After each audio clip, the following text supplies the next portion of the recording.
Tipos de tejido animal, parte 2. Bienvenidos, estimados estudiantes, a una clase más de Aprendamos en Casa. En esta ocasión vamos a hablar sobre tejidos animales, que es una temática que introducimos anteriormente. Si te perdiste la clase, no importa, puedes consultarla nuevamente en el canal de YouTube que aparece en pantalla. Ahora iremos un poco más profundo, pues la historia no termina solo con el tejido epitelial. La vez pasada observamos que este tejido conforma toda la parte superficial de los animales y que además estas células pueden secretar sustancias que generan las paneras. Pero nada más lejos de terminar, todavía nos falta hablar sobre el tejido conectivo, el tejido muscular y el tejido nervioso. ¿Te parece mucho? Pues no hay problema, lo vamos a ver poco a poco. Comenzaremos dando un repaso por la historia, veamos. La histología era ya una ciencia consolidada a principios del siglo XIX. Justamente en 1801, Xavier Bichat introduce el concepto de tejido en la anatomía humana, por lo que se considera padre de la histología moderna. Eso a pesar de que Carl Mayer fue quien acuñó el término histología en 1819. Pero recapitulando, ¿te quejas porque no tienes un microscopio? Pues debes saber que Xavier Bichat fue capaz de describir no uno ni dos, sino 21 tipos distintos de tejidos que componen al ser humano sin utilizar un microscopio, sino con autopsias y experimentos fisiológicos. No conforme con eso, propuso además que los tejidos son un elemento anatómico central del ser humano y que los órganos son colecciones de tejidos. La teoría bichatiana suponía definir las enfermedades en función de los daños tisulares, permitiendo así clasificar y listar los diagnósticos. Fue revolucionaria, pero tardó cerca de 40 años en volverse popular, pues Bichat falleció con apenas 30 años al caer de unas escaleras cuando aún no era reconocido internacionalmente. Mientras Bichat no le importaban mucho las ilustraciones, Jean Cuvier se encargó de ponerlas. Muchos modelos anatómicamente correctos de la actualidad recuerdan sus detalladas publicaciones. La costumbre de esquematizar tejidos para comprenderlos mejor continúa a nuestros días. Durante el resto del siglo XIX y principios del siglo XX, se inventaron la mayoría de técnicas de corte, fijación y tinción conocidas en la actualidad. ¿Recuerdas la doctrina de la neurona? Bueno, el último tejido en describirse completamente fue el nervioso. Esto se lo debemos a Santiago Ramón y Cajal, así como a Camilo Golgi. Ramón y Cajal demostró experimentalmente que la conexión nerviosa era contigua y no continua, así también que las neuronas eran las células especializadas del tejido nervioso. A esto se le llamó la doctrina de la neurona, por lo que además se considera pionero de las neurociencias. Y Golgi, sí, Golgi fue una persona. Descubrió una gran variedad de estructuras y funciones celulares, como el aparato de Golgi o el reflejo de Golgi y una técnica de tinción llamada reacción negra, por lo cual fue galardonado con el premio Nobel junto a Ramón y Cajal, aunque en realidad había una completa falta de entendimiento entre ambos. Muy bien, acabamos de ver la historia de la histología y cómo ésta se fue desarrollando con un conjunto de mentes brillantes detrás de ello. Pues bien, hablando precisamente de mentes y de tejidos, vamos a hacer un pequeño experimento muy sencillo que nos va a permitir entender cómo funciona este tipo de tejidos. Lo primero que vamos a necesitar son los materiales que tenemos en la mesa. Vamos a hacer un pequeño circuito que he preparado y el primer paso será ver si el circuito funciona. Para ello vamos a tomar los contactos y vemos que el foco LED que tenemos enfrente ha encendido. El circuito funciona correctamente. Ahora vamos a tratar de interrumpir el paso de corriente con un conductor distinto. En este caso tengo dos vasos con agua desmineralizada que puedes conseguir en las gasolineras. El agua desmineralizada la vamos a tratar de utilizar como conductor al introducir los dos elementos aquí. Verás que prácticamente no se conduce la electricidad porque esta agua no posee cargas disueltas en ella. Muy bien, pero ¿qué sucede si nosotros agregamos un poco de sal a uno de ellos?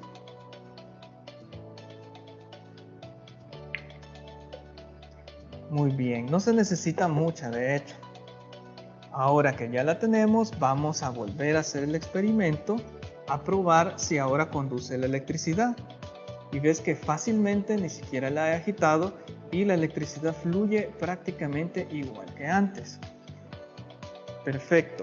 Entonces acabamos de evidenciar de que en el vaso que solo tiene agua desmineralizada, en este caso, la electricidad es difícil que fluya, mientras que en el otro vaso que tiene la sal va a fluir de una manera mucho más eficiente. Perfecto, nos quedamos con esa idea. Entonces, ahora lo que haremos es que vamos a introducir un poco de esta solución con sal en una bolsa. Esta es una bolsa plástica, casi que una bolsa cualquiera.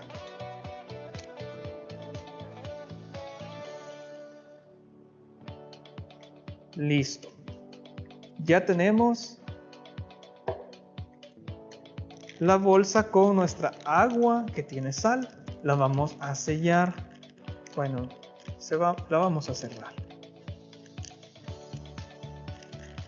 Ahora que ya la tenemos lista, lo que vamos a hacer es que la vamos a introducir adentro de este otro vaso, que como sabes tiene agua desmineralizada. Perfecto. Ahora vamos a tratar de ver si nuestro vaso que tiene la bolsa dentro conduce la electricidad. Vamos a volver a hacer la prueba. Puedes observar en el foco LED también es muy difícil que se encienda, de hecho creo que no se podrá apreciar. Eso significa que la sal contenida dentro de la bolsa pues no ha pasado hacia el exterior del vaso, está contenido por esta estructura de plástico que no deja pasar los iones disueltos de la sal.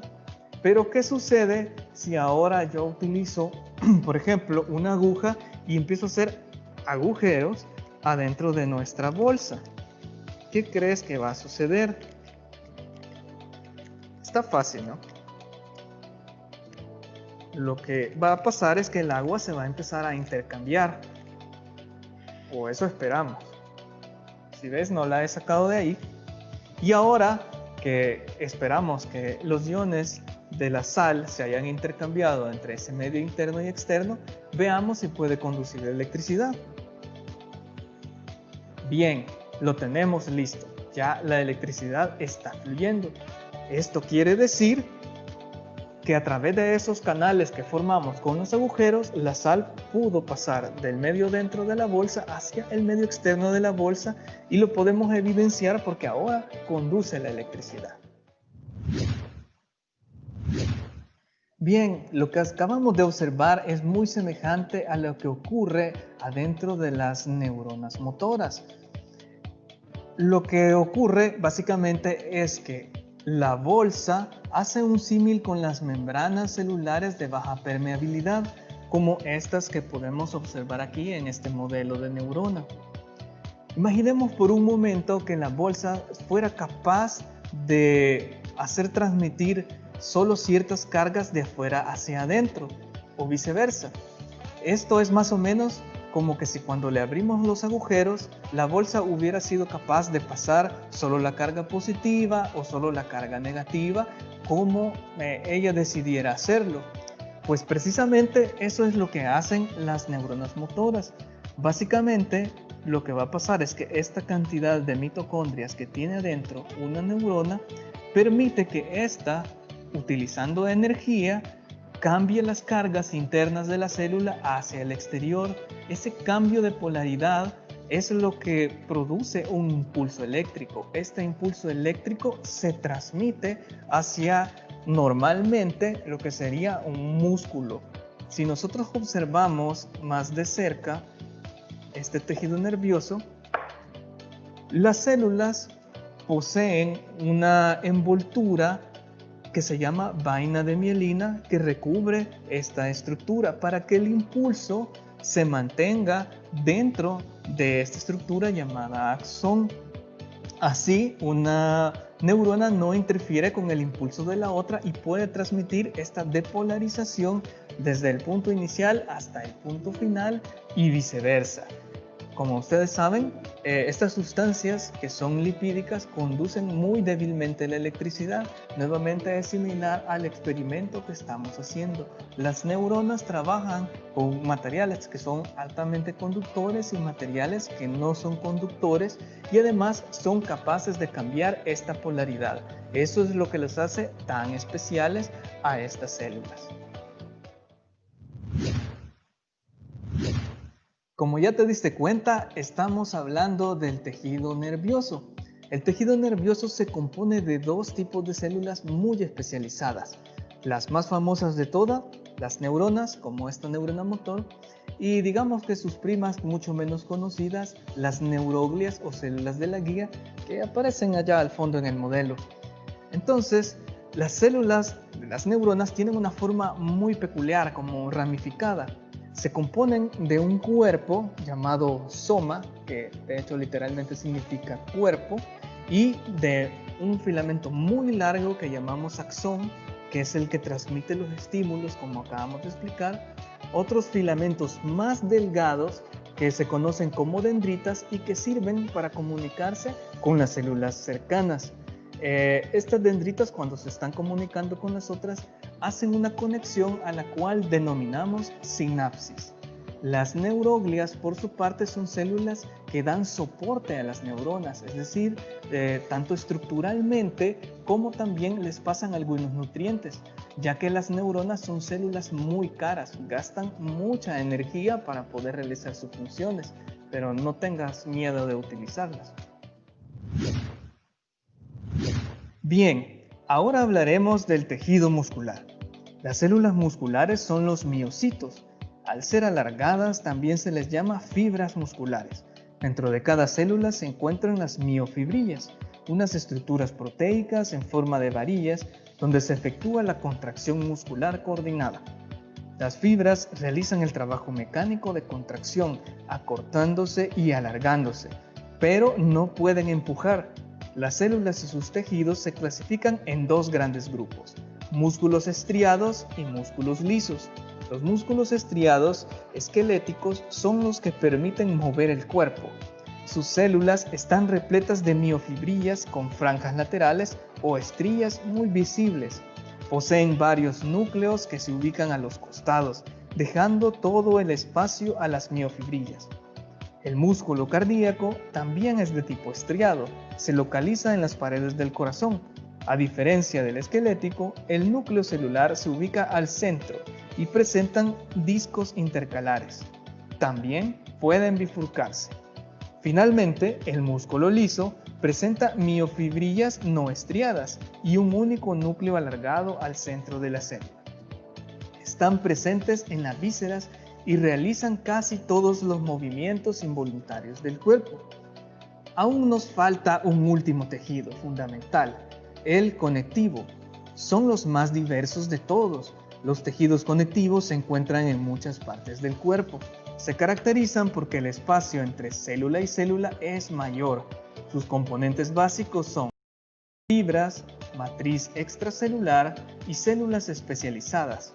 Según el tipo de fibras y su disposición, se clasifican en laxos, densos, elásticos y reticulares. También existen otros tejidos conectivos que se consideran especializados. El tejido laxo es el más común. Se encuentra como un relleno delgado entre las partes del cuerpo y sirve como un reservorio de líquidos y sales. Las fibras las producen unas células llamadas fibroblastos. El conectivo denso es más fuerte que el laxo, pero menos flexible. Las fibras pueden estar organizadas de manera definida para brindar al tejido resistencia a la tensión. Este tipo de tejido se encuentra en los tendones. Los tejidos especializados son bastante diversos. Entre ellos tenemos el tejido adiposo, Este posee células que almacenan grasas, que sirven de reserva energética para procesos metabólicos. La célula especializada es el adipocito. Los tejidos cartilaginosos y óseos son otro tipo de tejido conectivo. Las fibras de ellos pueden calcificarse, como en el caso de los huesos, lo que les confiere gran resistencia. Las células que secretan la fibra de los huesos se llaman osteocitos. Las células cartilaginosas son los condrocitos y secretan fibras colágeno y elastina. Al contrario de un hueso, el cartílago carece de vasos sanguíneos. Y hablando de la sangre, este es el último tejido fluido. Aunque es de tipo conectivo, las células que lo componen no secretan la sustancia fundamental que les rodea. Bueno, lamentablemente hemos llegado al final. Espero que te haya gustado, pero sobre todo que hayas aprendido. Recuerda mantener tus medidas de seguridad y continúa aprendiendo en casa.